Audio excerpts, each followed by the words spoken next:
Estelle Brooks had not expected the silence of retirement to be so loud. She had once imagined her 70s as a season of peace mornings spent with books and evening walks through Brooklyn's slow-turning seasons. But in reality, peace felt a lot like absence, like forgotten birthdays, like neighbors you could name but not call, like the echo of a husband's voice that used to fill this apartment like music until the music stopped. The brownstone across the alley had always been unremarkable, 4 floors of old brick, broken blinds, and a flat tar roof cluttered with a tangle of antennae and rusted vents.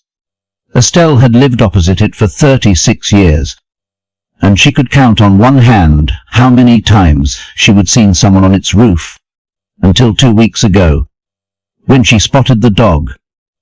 It was the stillness that caught her eye. She was rinsing out her teacup when something made her glance up and freeze. Delorge, dark, motionless, stood on the far rooftop, facing west, silhouetted by the bruised orange of the setting sun. Not sitting, not pacing, just waiting. At first, she thought it must be a statue, some kind of artistic rooftop folly, but the next night, the same dog appeared again, same spot, same stance, same impossible stillness. By the 3rd night, Estelle began talking to him. "You are not real, are you?" she said, tea cooling in her hands. The dog, of course, said nothing. His ears did not twitch, his tail did not wag, but Estelle found herself drawn to the window each evening nonetheless. It became a ritual. 6:48. Sunset. A rustling of orange curtains. A shape on the roof. A woman alone. "You are a strange guardian angel," she told him on the 5th night, laughing under her breath. "Do you know I used to read to children every Tuesday at the library? 40 years, rain or shine. Now I talk to ghosts." She started calling him Marlowe. Not after the playwright, but the detective, the one with a loner's heart and a poet's vocabulary. It seemed right for a creature who did not move but somehow said everything she needed to hear. Her neighbor across the hall, Joseph Lynn, teased her when she mentioned the rooftop dog. "You sure you are not watching a chimney shadow?" he said, leaning heavily on his cane. "You are getting poetic." "Estelle, I was always poetic. You are just finally noticing," she shot back. But that night, she stared longer. The roofline was uneven, cluttered with junk, but there was no mistaking it now. The dog was flesh and blood. There was a faint shine in his eyes, even from this distance. Something real. And he was losing weight. That was when the dread set in. Not poetic dread, not literary dread. Real. Not in the stomach fear. Because if he was real, he was trapped. Estelle had not seen anyone on that rooftop in years. The building looked half empty, maybe even abandoned. It was the kind of old place with sealed doors and broken intercoms. If the dog was truly alive, then no one was feeding him, no one was walking him. And every night he came to the edge of the roof at sunset. Waiting? For what? For whom? The next morning, she posted a photo. She had started using social media last year to follow old friends from the library, though most of them posted about grandkids and casseroles. But that morning, her fingers hovered above the keyboard longer than usual. She uploaded the photo and typed, "There is a dog on the rooftop across from me. He never moves. I think he is waiting for someone. I do not know what to do. Does anyone recognize this building or dog?" Sunset Park, Brooklyn. Please share. She did not expect much. Her posts usually got 2 likes, one from her cousin in Arizona, and one from a church friend who thought every photo needed a heart emoji. But by nightfall, the photo had been shared 417 times. There were comments from people she did not know.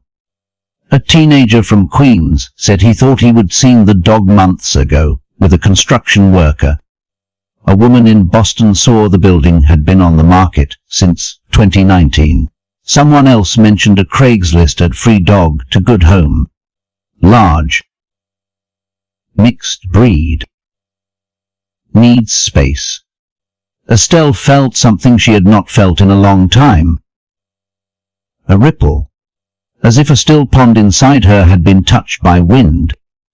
At 6:47, she took her tea to the window. Marlowe was already there. He looked thinner. The wind tugged at his fur, revealing patches of matted hair beneath.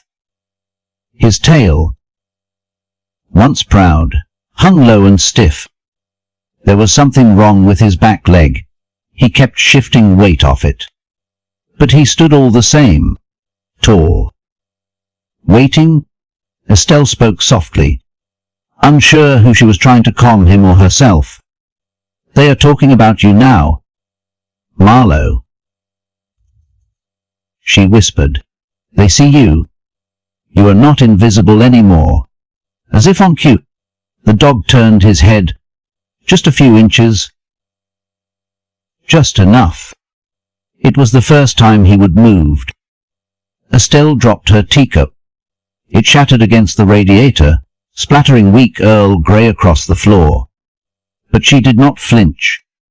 Her hands were pressed to the glass, heart pounding like a trapdoor slamming open. Because Marlowe had seen her, and in his eyes dark, wet, full of some bottomless patience, she did not see madness. She saw hope.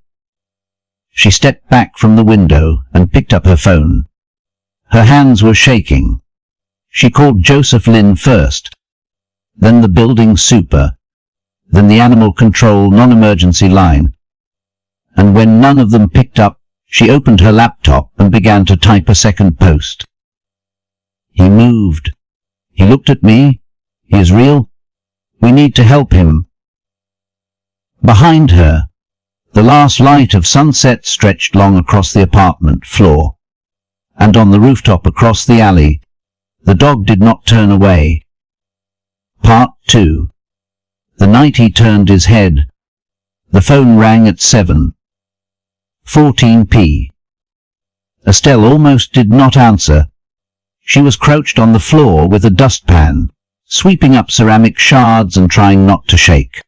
The sky had dimmed to a purple hush, and Marlowe was still there standing like some kind of rooftop monument, his gaze now locked on the alley below. She reached for the receiver with flour-dry fingers. Brooks, a voice said, "This is Nomi from down in 2B.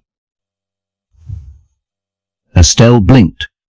She had not spoken to Nomi Kim in over a year, not since the plumbing incident that turned their shared stairwell into a river. "I saw your post," Naomi continued, her voice trembling slightly. "The dog. I see him from my bathroom window every night." Estelle sat slowly. "You have noticed him before." "Thought I was imagining it." Naomi hesitated. "But my daughter said she heard barking on Saturday. Just one bark." Then silence. A single bark. Estelle felt it like a thud in her ribs. She glanced at Marlowe. He had not moved again, but something in his body looked poised, as if holding still was costing him more and more each day. "Can you see him now?" Estelle asked. "I can." For a moment, neither of them spoke. Two women, in separate apartments, looking at the same forgotten animal, connected by grief and brick. "I called animal control," Estelle said softly, "but it is after hours. No one picked up." I will call again. Naomi replied, My brother knows someone in the mayor's office. Maybe he can speed it up. Estelle stared at the rooftop, a lump forming in her throat. We waited too long. She murmured. Naomi said, We are seeing him now. That counts for something. Asterisk asterisk. By morning, the post had gone viral. 40,000 shares. There were comments in Spanish, Korean, French. A retired firefighter in Florida claimed he recognized the dog. It looked like a Belgian Malinois named Hector, who'd been trained for search and rescue. Another commenter insisted it was a German Shepherd Dockita mix, abandoned by a construction crew in 2021. But none of it mattered, because at 8:07, Estelle received a knock at her door. A woman stood in the hall, tall and broad-shouldered, with grey curls piled under a Yankees cap. She wore a T-shirt that read Mutual Aid Rescue Alliance and carried a tablet tucked under one arm. Brooks? She asked. I am Charmaine. Someone forwarded your post to our group last night. Estelle let her in. Charmaine set up her equipment like she would done it 1,000 times before. A digital camera, a small tripod, a pair of long-range binoculars with a cracked eyepiece. They knelt together by the window like school children in a treehouse. There. Estelle whispered. He is still there. Charmaine zoomed in, her lips pressed tight. Jesus. She breathed. That is a real dog. You are not kidding. Estelle did not know whether to feel vindicated or afraid. Charmaine snapped photo after photo, each click a strange relief. Proof. Witness. Action. How long do you think he has been up there? Estelle asked. Charmaine did not answer immediately. She zoomed in again. Eyes scanning. Judging by his coat, ribs, posture, a few weeks, maybe longer. He is in survival mode, probably licking condensation from the vents, eating trash if he can find it. Estelle winced. And he keeps waiting there? Yeah. Charmaine paused, which tells me someone trained him to wait, for a person, for a routine. The air in the room shifted thick with something neither woman could name. Estelle stood and moved to her bookshelf, retrieving a battered hardback copy of The Hound of the Baskervilles. She opened the cover and pulled out a faded bookmark, just a strip of paper, yellowed and brittle. On it, in her late husband's handwriting, loyalty is the last language the heart forgets. She handed it to Charmaine without explanation. Charmaine read it twice, then tucked it into her pocket. Asterisk asterisk. The next night, 4 other neighbors joined Estelle's window vigil. Naomi brought cookies and her daughter, who clutched a pair of binoculars like a toy.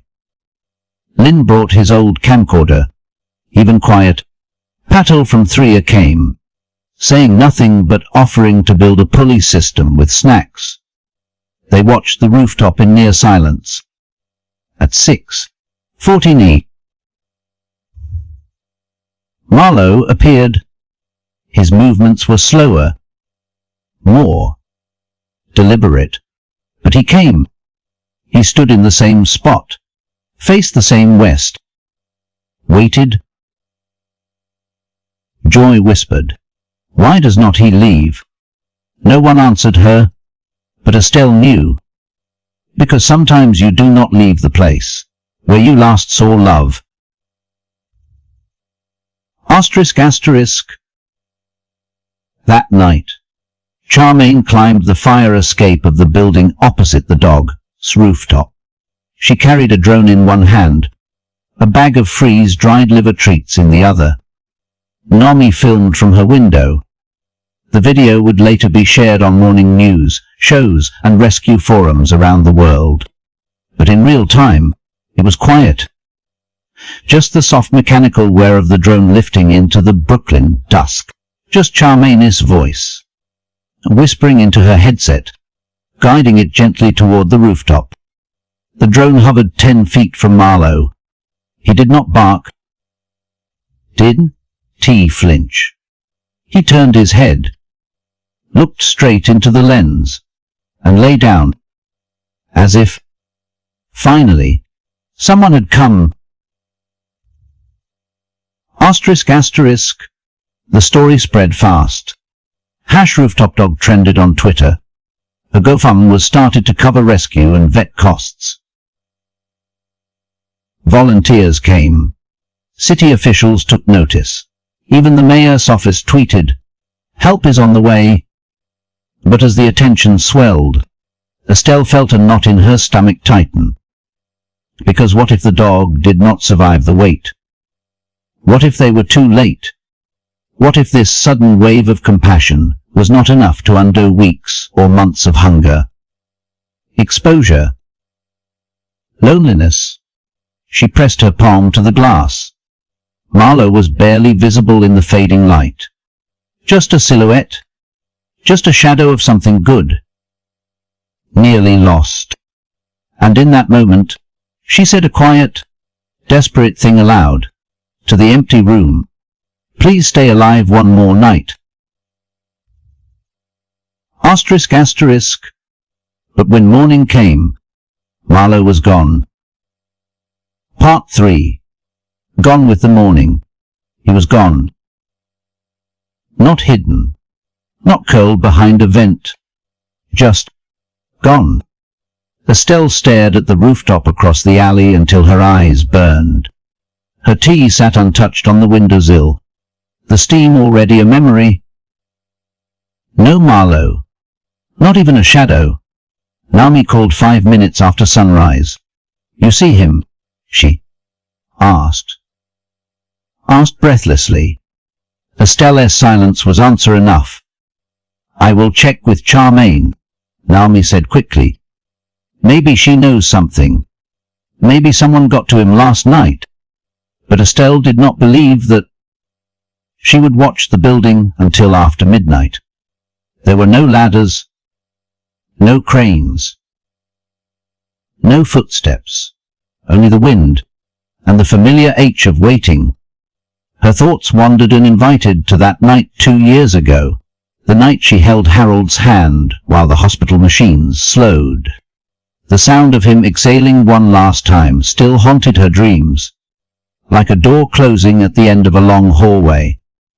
She whispered now to the empty rooftop, "Don't let this be goodbye." Asterisk asterisk. By noon, a small crowd had gathered on the sidewalk outside the brownstone. Charmaine stood at the edge, arms crossed over her Rescue Alliance shirt. Beside her, a volunteer named Mateo adjusted a body harness and fumbled with a long coil of rope. Estelle watched from her window. Every muscle in her body longed to go down there to help. To climb. To do something. But her knees were not what they used to be. And she knew her part in this had always been the vigil. The witness. Charmaine looked up and gave a small wave. Estelle nodded back, heart knocking in her chest. A man from the fire department arrived with bolt cutters. The rooftop. Access door, it turned out, had been padlocked from the inside. The building's sole landlord had died mid-renovation 2 years ago, and no one had legally stepped foot on the roof since. They climbed in shifts. Charmaine and Mateo were the first. 15 minutes passed. 20. Then, a shout from above. Naomi, standing at the curb. Called up, "Is he there?" No answer. Then another shout, this one sharper. "Urgent?" And suddenly Charmaine was back at the edge of the roof, leaning into view. "He is here," she called down. "We have got him, but he is hurt." Estelle gasped. Tears welled and spilled down her cheeks before she could stop them. Naomi sobbed into her scarf. Joy clapped her hands. Lynn simply closed his eyes and whispered something to the sky. ****. It took 3 people to carry him down. He weighed almost nothing. His fur was clumped and filthy, and a jagged scar ran along his left haunch. One ear had been torn not recently, but long ago. His eyes were still bright, but dulled with pain, and yet even cradled in a stranger's arms he did not whimper.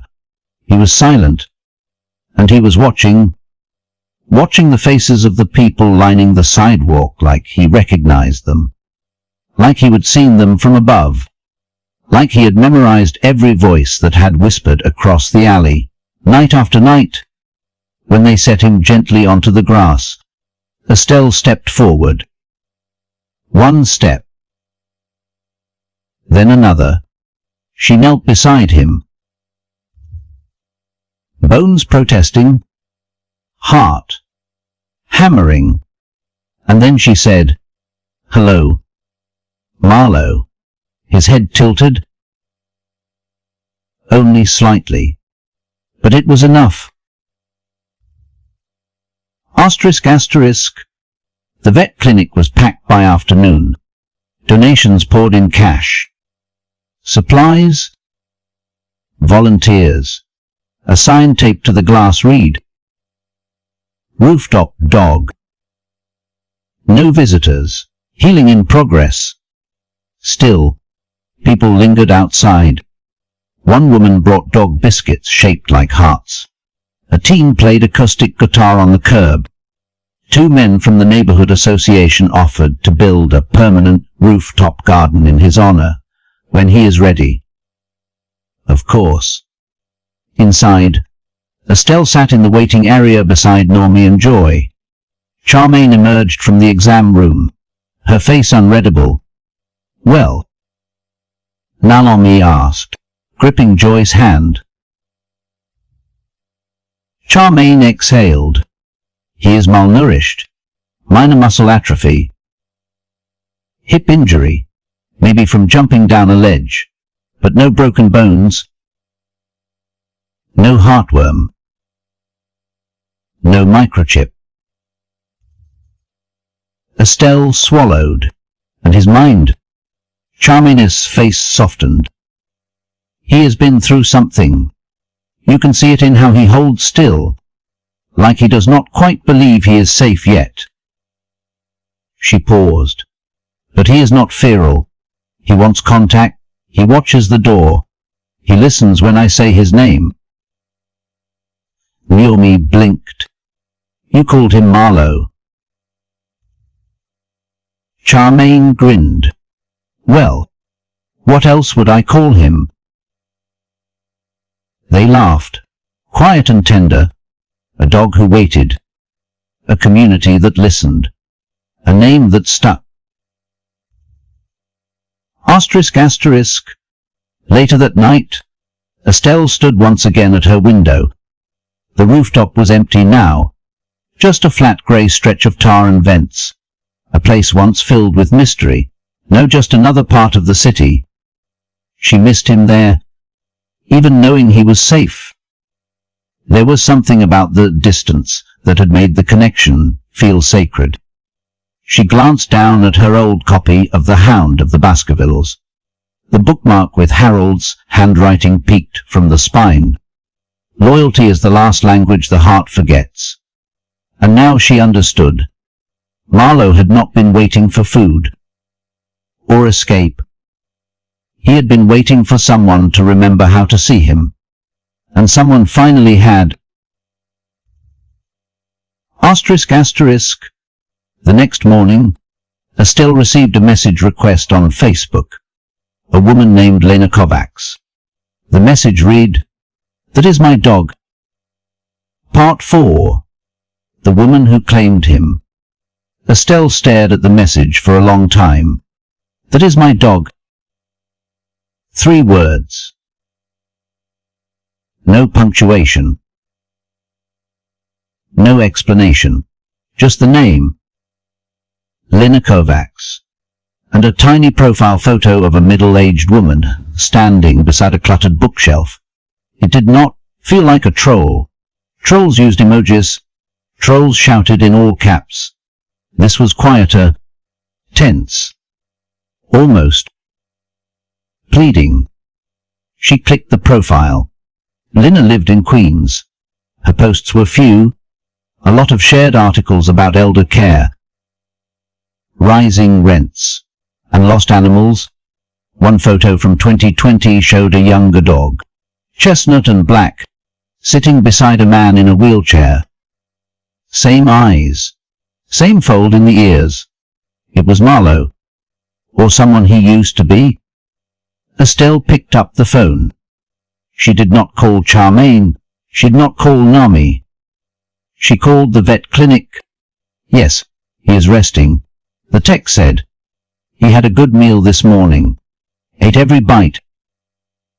Still quiet, but he let Joy pet his muzzle. Estelle hesitated, then asked the question that made her mouth feel dry. If someone comes forward and says they owned him, what happens? The tech side, if they have proof, ownership usually defaults back to them. But if there is any suspicion of abandonment or neglect, we get involved. Animal welfare has to investigate. Estelle hung up slowly. Outside, pigeons flapped along the ledge. The rooftop across the alley looked ordinary now, so painfully ordinary. Asterisk, asterisk. That evening, Charmaine showed up at Estelle's door again, this time in street clothes and a fleece zip-up.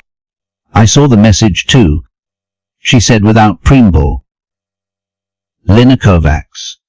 Says the dog's name is Radar. Estelle flinched. Radar. Charmaine nodded. Like the guy in MASH asterisk. She says he was trained to alert her father when seizures were coming on. Says he has not been seen since last spring. Claimed he bolted during a move. Estelle sank into the kitchen chair. She says he ran. She whispered. But he did not act like a dog running free. He acted like a dog waiting. Charmaine was quiet for a long moment, then pulled a folded piece of paper from her coat. She sent this to our office today. Overnighted it. Photos. Vet records. Even his adoption papers from 2015. She placed one photo on the table. Estelle looked down. Radar Marlowe was younger. Leaner. Sitting beside an older man with oxygen tubes in his nose. A wool blanket across his lap. The man's hand rested gently on the dog's head. Estelle traced the edge of the photo with her thumb. There was tenderness there. Real tenderness. I want to hate her, she said softly, but I do not know what the truth is anymore. Charmaine sat across from her. People break in different ways, she said, especially after caregiving. It drains everything. Money, time, spirit. Still. Estelle murmured, you do not leave a dog on a roof. Charmaine said, you do not. Asterisk, asterisk. The next morning, Lina arrived in person. She came alone. No lawyer. No press. Just a faded windbreaker and a worn envelope clutched in both hands. The clinic staff let her into a side room. Estelle was already there, seated beside the crate. Marlowe lay curled on the blanket, his head resting on his paws. His eyes opened when Lina entered. He did not bark. He did not growl. But he did not move either. Lena sat down slowly. Her fingers trembled as she pulled out an old tennis ball from the envelope. The fuzz was worn thin, faint teeth marks across one side. She rolled it gently toward him. "It is," she said, her voice cracked like old glass. "Radar. It is." The dog did not respond, not even a twitch. Lena broke. She covered her face and sobbed, shoulders shaking, chest heaving. The kind of grief that did not come from being caught, but from remembering something she had not let herself feel in months. "I thought you had died." She wept. "I told myself that to sleep at night. I told myself you were chasing squirrels in the clouds. I lied and lied and lied." Estelle sat frozen, heart twisting. Lena wiped her eyes and looked at her. "My dad passed in February. I could not afford the house. I had nowhere to go. I tried to keep him radar, but the building would not allow dogs. I had a friend watching him, but she moved out without telling me." She took a shuddering breath. "He must be followed her. I do not know how he ended up there. I swear I do not." Marlowe Radar lifted his head. He looked at her, just for a moment, then turned his face toward the wall. ****. That night, Estelle sat at her window again. No dog. No shadow. Just silence. But inside her, something stirred. The world had changed again. Love was not always clean, or noble, or fair. Sometimes it was failing someone, and trying again anyway. The next day, the Rescue Alliance held a meeting. The question was simple. Should Lena get him back? Estelle said no. No, Numi. But Charmaine quietly said maybe. She did not leave him. She said, not on purpose. And she came. She wept. I have seen worse owners get second chances. In the end, it was not up to them. It was up to Marlowe. And when Lena returned the next morning with his old leash in hand, Marlowe stood. Hesitantly. Slowly. But he stood. And he walked to her. Not with joy, not with fear, but with something like recognition. He would stay at the clinic another 2 days. Then he would leave, not for the roof, not for a cage, but for something new. Or maybe something remembered. Part 5. What the dog remembered. The building felt different after he left. Quieter, though the city itself never stopped humming. Estelle still went to the window each evening. More out of habit than hope, the rooftop across the alley remained empty, flat, grey, and wind-blown. But the air carried less weight now. The edge of not knowing had lifted. In its place was something gentler. Grief does not always leave. Sometimes it just changes shape. She got a postcard the following Tuesday. Charmaine had dropped it off in person. It was handwritten in blocky print, signed with a poor print stamp. Hi Estelle, I am living in Queens now. I have a backyard. It smells like squirrels. Thank you for watching over me when I could not be seen. Love. Marlowe A. Radar. Estelle read it 5 times before placing it in her kitchen drawer beside Harold's sold recipes. It made her smile in that sad, aging way older people often smile, like every joy now came stitched with memory. ****. Across town, In a one-story duplex behind a laundromat, Lina Kovacs was learning to earn back trust. Radar did not bark when she came home. He did not greet her at the door or wag his tail on command. But he followed her from room to room, always keeping her in his periphery. Watching. Waiting. Not like he once had hopeful and proud, but like someone cautious with his heart. Lina accepted that. Every morning, she opened the back door and let him sniff the grass. Every night, she laid his old blanket down beside her bed. She did not try to make up for the past with treats or toys. She just stayed. And slowly, day by day, the distance between them shrank. He started eating with more enthusiasm. He stopped flinching at loud noises. One morning, she caught him curled on the back porch, head tilted to the sun, eyes closed. Not guarding, not searching, just resting. Asterisk, asterisk. But it was not until 3 weeks later that he did something unexpected.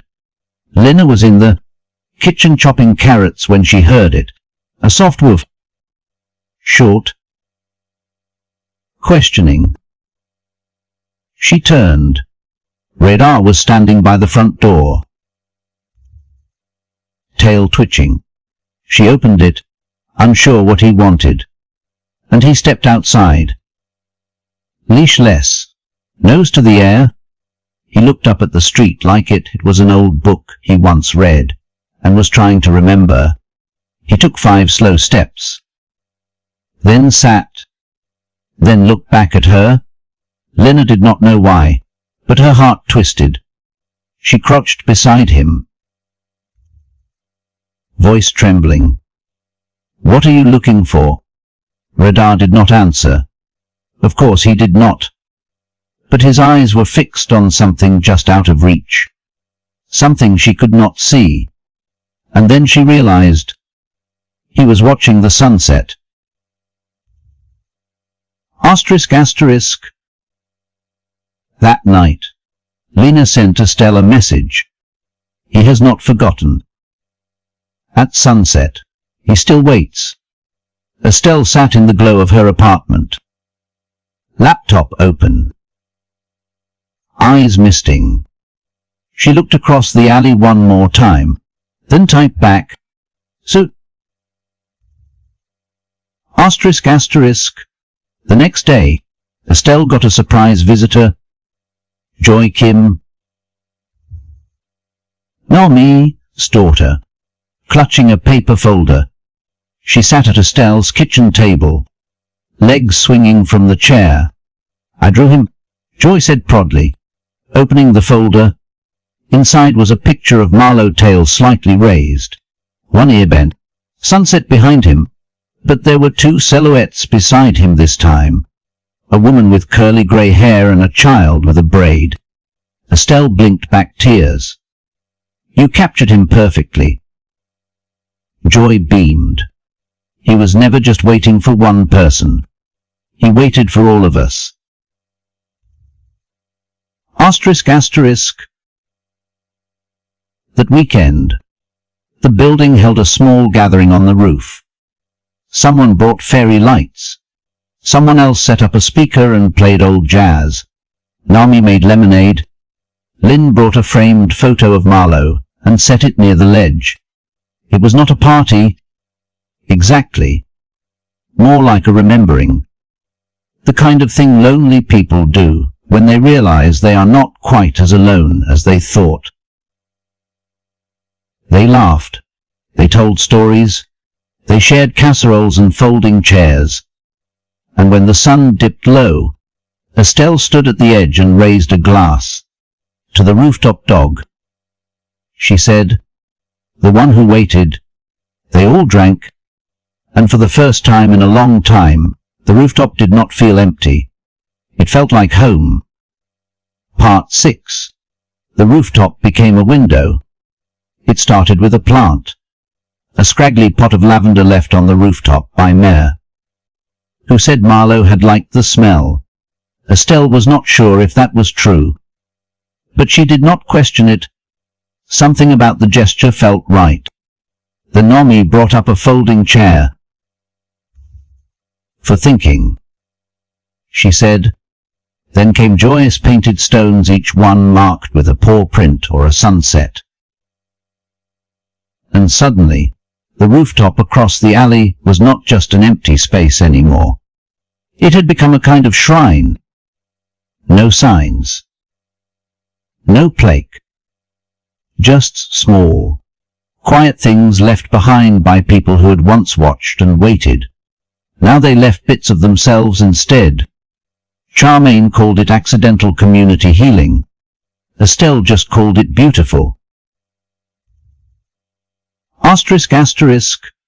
She found herself speaking more often now. To Joy. To Mare. To the mailman who asked about that viral dog. But also to Harold. Not in the way she used to, whispering his name like it was a secret too heavy to say aloud. Now she spoke to him openly, while washing dishes, folding blankets, watering her spider plant. "I saw Lena yesterday," she would say. "She is learning how to let the dog lead. Joy showed me a new drawing. She made the rooftop into a castle. I still can see past that window at sunset without stopping.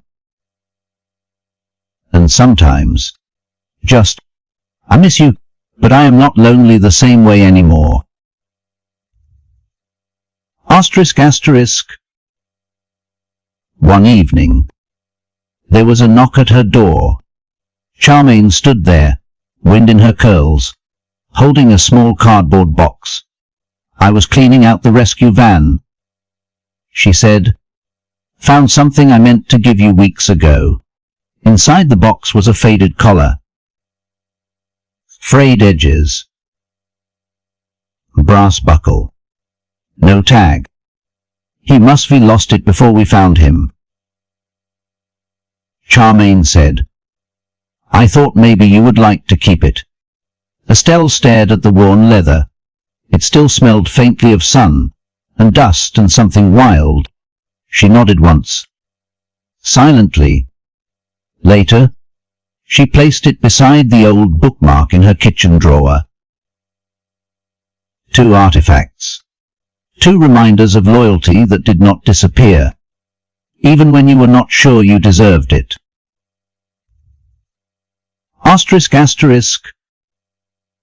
That week, Lena sent another update. Radar Marlowe had begun running again. Not far, just loops around the backyard, sometimes full sprints, tail flying, ears bouncing. Sometimes he stopped mid-stride and looked toward the fence, like listening for something. He is remembering how to be free. Lena wrote. Estelle replied, "Aren't we all?" ***. One Saturday, Estelle woke to birdsong and the smell of toast and a message from Joy's mother. "Nami, come up. You will want to see what they have done." She took the stairs slowly. Her knees reminded her she was not 30 anymore, but her heart beat like she was on her way to something young. When she stepped up onto the roof of her building, the one that had always felt like just a roof and nothing more, she froze. The neighbors had transformed it. Fairy lights were strung between the vents. Someone had set out planters, lavender, rosemary, wild grasses. A bench faced west, simple and unpainted, and in the corner stood a wooden cutout silhouette of Marlowe. Not a statue, not lifelike, just a flat figure, tail down, ears up, nose lifted toward the setting sun. Joy ran up beside her, grinning. "He lives here now," she said. Estelle felt tears push forward, but not from sorrow. From gratitude. For the first time in years, she was not watching life from behind glass. She was part of it again. Asterisk asterisk. That evening, Estelle sat on the bench and waited for sunset. The skyline blushed slowly. The lavender stirred in the breeze. Somewhere down the block, a saxophone played a soft, broken tune. She closed her eyes and imagined Marlowe beside her, still, proud, waiting, as he always had. Only now, he was not waiting alone. Part 7. The Things We Never Said. Estelle had not dreamed of Harold in months. But that night, she did. In the dream, they were back in their first apartment on Atlantic Avenue. Young again. Harold stood at the stove, humming Sinatra, stirring a pot of something too spicy. Outside, it was raining steady and rhythmic, and there was a dog asleep by the door. Not Marlowe, just a dog, furry, faceless. Breathing slow, Estelle reached for Harold's hand, but before she could touch him, he turned and said softly, "I kept waiting for you to talk again." She woke with a sharp gasp, alone, but not shattered. Instead, she rose, wrapped her robe around her shoulders, and shuffled barefoot to the window. Across the alley, the rooftop glowed silver in the moonlight. Still, empty, sacred. Asterisk asterisk. The next morning, Joy knocked on Estelle's door holding a notebook with big bubble letters across the front. The Rooftop Dog Book by everyone. "We are collecting stories," she announced. About Marlowe, about the rooftop, about anything we did not say when it was happening. Estelle blinked. "You want me to write something?" "You have to," Joy said solemnly. "You were the first one who saw him. That makes you kind of like a rooftop pioneer." Estelle chuckled. "Well, I have been called worse." Joy handed her the notebook and bounded off. Her braid flapping behind her, Estelle stared down at the blank page. The last time she would written anything longer than a grocery list was Harold's eulogy. She was not sure she had it in her to do this. But that night, she sat with a pen in hand and wrote a single sentence. "He reminded me that even the quietest lives are still visible, if someone's willing to look." And then another. "We were not just watching him. We were waiting for each other." Asterisk asterisk. The stories came in droves. Naomi wrote about hearing Marlowe's paws pacing the rooftop in the silence between her daughter's coughs. He felt like a heartbeat across the alley. Lynn submitted a Polaroid with nothing written except, "He made me believe in something again." A man from the 5th floor, who had never once spoken to Estelle, added a short, trembling paragraph about losing his partner to COVID and how the dog's silhouette had stopped him from drinking himself into the dark. Even Charmaine mailed in a letter. It read, "I have rescued over 200 dogs. But Marlowe was different. He did not just survive, he bore witness. And in doing so, he made us see ourselves." Asterisk asterisk.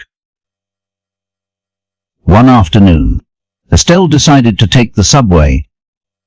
It had been over a year since she would ridden it alone, but she had a destination, a small park in Queens. Lina had invited her. "Radar stronger now," she would said over the phone. "He has even started playing fetch again. We would love for you to visit." It felt strange, seeing him like that on grass, under trees, no longer on a roof. He looked healthier, fuller. His coat glinted in the sun. His scared ear flopped when he ran. And though he did not bound toward Estelle or bark her name, he saw her. His eyes locked with hers the moment she sat on the bench. He padded over, slow, sure, and rested his head gently against her knee. No fanfare. No dramatics. Just quiet recognition, like a bookmark slipped into an old story. Lynette knelt beside them, her eyes glistening. He still waits for the sunset, she whispered. Every night. Without fail. Estelle smiled. Some things never leave us, she said, even when we leave the rooftop. Asterisk, asterisk. That night, Estelle added one more line to the notebook. Sometimes love does not bark. It just stays. Quiet, patient, present. She closed the cover and felt something shift inside her. Not closure, not an ending, but maybe the courage to begin again. Part 8. When the light changed, autumn came to Brooklyn with the kind of chill that wrapped around your ankles and stayed there. Estelle could feel it in her joints, in her breath, in the quiet way the light bent through her kitchen window. Her old used to say that fall was the season that smelled most like memory. And he was right. Every step on a dry sidewalk sounded like something left behind. She started lighting a candle at sunset. Not because she needed the light, but because she missed the warmth. Not just physical, but human. The kind that once lived in shared dinners and murmured good nights and hands brushing across old books. But something else had begun to fill the space where loneliness used to sit. Connection. It started with the rooftop, but it had not stopped there. She now exchanged soup recipes with Nami. Lynn had taught Joy to play checkers, and sometimes Estelle watched them from her window, heads bent together, like grandfather and granddaughter. The mailman lingered longer. Even the woman from 3B, who used to wear headphones just to avoid small talk, had started waving. The rooftop dog had stitched them all together, without a bark, without a word, just by standing still long enough to be seen. Asterisk, asterisk. Charmaine organized a second gathering. This time, they called it the waiting room. Not for hospitals, not for sorrow, for people who knew what it meant to pause their lives for grief, for aging, for simply not knowing what comes next. They hung fairy lights, made mulled cider, laid out cushions. Someone brought an old radio that played Ella Fitzgerald and Bill Withers. Estelle brought the notebook. She placed it at the center table with a note that read, "Add your voice. It matters." And they did. One by. Neighbors flipped through the pages. Some read silently, nodding. Others added a single sentence. A memory. A quote. A prayer. By the end of the night, there were 17 new entries. Estelle read one on the way back down to her apartment. I watched from my fire escape for 10 days before I realized I was not alone. He was not just waiting for someone. He was reminding us to keep looking up. Asterisk, asterisk. A few days later, Lena sent a photo. It showed Radar Marlowe sitting on the porch with a small, round child nestled against his side, a neighbor's son. Apparently, they were taken to napping together in the sun. The caption read, "He is not waiting anymore. He is guarding now." Estelle printed the photo and slid it into the notebook. She smiled for a long time before the smile turned into something else softer, deeper, a kind of release. Asterisk asterisk. She would been thinking a lot about the last time Harold held her hand. About what he might have said, if the machines had not drowned it out. About the words she never said back. "I heard," she whispered to the quiet one night, of not mattering, of vanishing slowly. She reached for the notebook again and opened it to the last blank page. We leave pieces of ourselves in others without even meaning to. Sometimes love outlives the voice that carried it. Asterisk asterisk. Later that week, Joy came by with a surprise. She would taken all the pages' stories, photos, drawings and typed them into a small paperback with laminated covers. She had titled it, "The Rooftop Dog, a book for the ones who waited." Estelle held it in her hands and felt something anchor in her chest. "This was your idea?" she said. Joy shook her head. It was his. He just could not write. They laughed. And then they cried. Not because they were sad, but because they had been seen. And that, Estelle thought, might be the only real cure for loneliness. Part 9. The Things We Keep. The first snow fell soft and early. Not a storm. Not even a proper flurry. Just a hush of white dusting the brownstones and rooftop edges. Like someone had whispered winter into the cracks of the city. Estelle stood at her window, cradding her tea. Her breath fogged the glass as she looked toward the rooftop, now bare, quiet, and still somehow holy. The silhouette cutout of Marlowe remained, now dusted with snow, his wooden muzzle pointed west. Across the alley, Naomi and Joy were stringing twinkle lights along their balcony. Joy spotted her and waved, her gloved hand waving a mitten that looked like it was missing its partner. Estelle waved back, smiling faintly.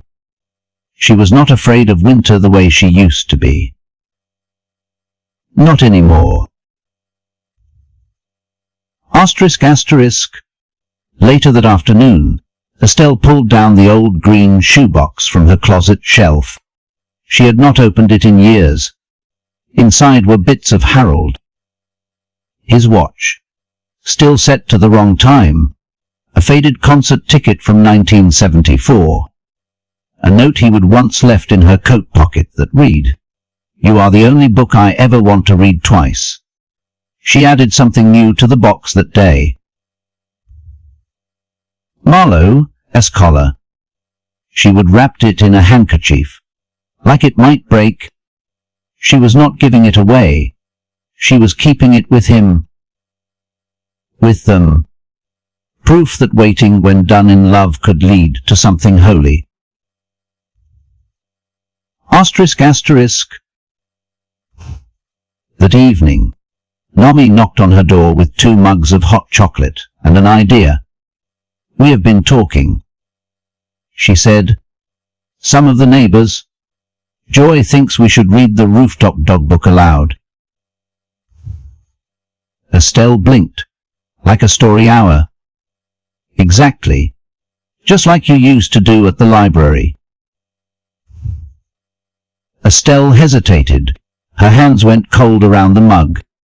"It has been a long time." Naomi smiled gently. "He waited on that roof without a voice. Maybe it is time someone lent him one." Asterisk asterisk. So they planned it. A simple gathering on the rooftop. 1 week before Christmas. They hung lights, laid out blankets and folding chairs.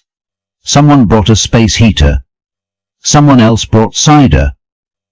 Estelle brought the book, and her voice. Asterisk asterisk. She began reading just after sunset. The city glowed behind her yellow windows, blinking tail lights. 4 sirens. The rooftop pulsed with quiet life. Neighbors sat wrapped in scarves and layers, knees touching, breath fogging the night air. Estelle's voice was steady, warm. He appeared at sunset. Not barking, not pacing, just waiting, as if he had nowhere else to be, and all the time in the world to be there. As she read, something happened. People began to murmur in agreement, to nod, to weep softly. It was not just a story. Not anymore. It was theirs. Asterisk, asterisk. At the end of the reading, Joy stepped forward and placed a new painted stone at the base of the wooden cutout. It read, "You waited." We answered, "We see you still." Estelle's throat caught. She looked around at faces once unfamiliar, now radiant with something shared. Hope, memory, belonging. And she realized something she had not been able to name until that moment. The dog had not only waited on the rooftop, he had waited inside each of them. For the moment, someone would say, "I see you. I remember. You matter." Asterisk, asterisk. Later that night, as the rooftop emptied and the wind carried the smell of cinnamon and pine, Estelle stood one last time before the cutout. She placed a hand gently on its wooden flank. "I'm still here," she whispered, and for the first time, she did not feel like she was saying it to herself. She felt it being heard. Part 10. The dog who brought them down from the roof. Christmas came quietly, not like the years before, with wrapping paper and hurried dinners and forced smiles across two bright tables. This year, it arrived in soft greetings between neighbors, in a child's mitten tucked into a mailbox, in a single candle flickering in Estelle's window facing west. Marlowe did not come back, but he did not need to, because by then he was everywhere, in the silence before sunset, in the lavender pots on the rooftop, now rimmed with frost, in the way people slowed down when passing each other in the hallway. It was as if something unspoken had bloomed across the building, a trust, quiet but rooted, like they all finally understood what it meant to carry one another's loneliness, even just for a moment. Asterisk, asterisk. Radar Marlowe thrived. Lina sent updates each week, which Estelle printed and clipped to the fridge like postcards from a long-lost friend. He met another dog today. Didn't he flinch? Didn't he bark? Just walked beside her. He likes to nap under the plum tree now, sun on his back, chin in the dirt. Sometimes he watches the horizon like he is still waiting, but this time it feels like gratitude, not grief. Estelle would touch the paper each time, as if his warmth might radiate through ink. She never replied. She did not need to. Some stories continue without new chapters. They hum quietly in the lives they changed. Asterisk, asterisk. In early January, Estelle received an envelope without a return address. Inside was a photograph. Radar lying on his back, belly exposed, tongue lolling in what could only be described as a smile. Beneath it, handwritten in block letters, "You helped me wait. Now I help others move forward." Estelle framed it, set it beside Harold's wedding photo, and in that still frame, the quiet joy, she understood something she would been circling around all year. Love is not what passes. It is what remains. Asterisk, asterisk. On the first warm day of spring, The rooftop bloomed. Neighbors brought chairs. Laughter. Sandwiches. The Rooftop dog book now had a second volume, filled with fresh stories, not just about Marlowe, but about after, about the lives that had shifted because a dog refused to leave. Joy had written a new piece, folded and tucked at the end. It read, "He stood still long enough for us to remember who we are. And now that he is gone, we finally move toward each other." Estelle read it aloud, voice steady. And when she closed the book, no one spoke. Not because there was nothing to say, but because some truths sit best in silence. Asterisk, asterisk. That night, she went to the window one last time. The alley was quiet, the rooftop was empty, and yet it was not. She could feel them all still there. The boy with the camera, the mother with tired hands, the girl with two big dreams, the old man who stopped drinking, the teenager who stopped scrolling, the widow who had learned to begin again, and the dog, always the dog, still, present. And finally, at peace. Estelle placed her hand on the glass and whispered what she had not dared to say until now. "Thank you for waiting." And in the hush of the city, in the rustle of curtains, in the faint warmth that lingers even after the sun is gone, she felt him say it back. The end